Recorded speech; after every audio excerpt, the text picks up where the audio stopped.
তাকদাহ site scene করতে করতে আমরা পৌঁছে গেলাম মঙ্গলবার দিন রাত্রিবেলায় শিটংয়ে। আর আমরা যে হোমস্টেটাই ছিলাম নাম ছিল ম্যান্ডারিন।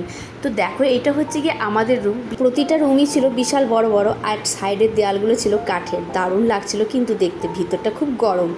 আমরা প্রচণ্ড ক্লান্ত হয়েছিলাম, দুপুরে তো লাঞ্চ করিনি, তাই সন্ধ্যাবেলায় এসে আগে খেলাম ভাত, ফুলকপির তরকারি, ডিমের কারি দিয়ে। তারপরে সবাই মিলে বসে গল্প করলাম। এখানে জানো তো বনফায়ার হয়, কিন্তু আমরা এতটাই টায়ার্ড ছিলাম আর বনফায়ার করতে ইচ্ছা হলো না। কিন্তু বনফায়ার করিনি তো কি হয়েছে, বাইরে বসে গল্প করতে কিন্তু দারুণ লাগছিল। ঘরটা ছিল পাহাড়ের উপরে আর নিচে ছিল কয়েকটা দোকান। আমরা রাতেরবেলা ডিনার করলাম, কেউ কেউ খেলো ভাত, কেউ কেউ খেলো রুটি, সাথে ছিল চিকেন। সকাল সকাল উঠে পড়েছিলাম, দারুণ লাগছিল দেখতে বাইরের ভিউটা। চারিদিকে গাছপালায় সবুজে সবুজে ভরা। আর সকাল সকাল আমি একেবারে রেডি হয়ে গেছিলাম, কারণ আমরা বেরিয়ে যাব তার জন্য। আর সকালে ব্রেকফাস্টে ছিল রুটি আর ঘুগনি, কেউ খেয়েছিল লুচি। আর আমাদের ব্রেকফাস্ট কমপ্লিট হলো কি অমনি বাইরে বৃষ্টি পড়তে শুরু করে দিয়েছিল, আর অনেকক্ষণ ধরে পড়ছিল। আদৌ বেরোতে পেরেছিলাম কিনা অবশ্যই জানতে পারবে নেক্সট ব্লগে। টাটা।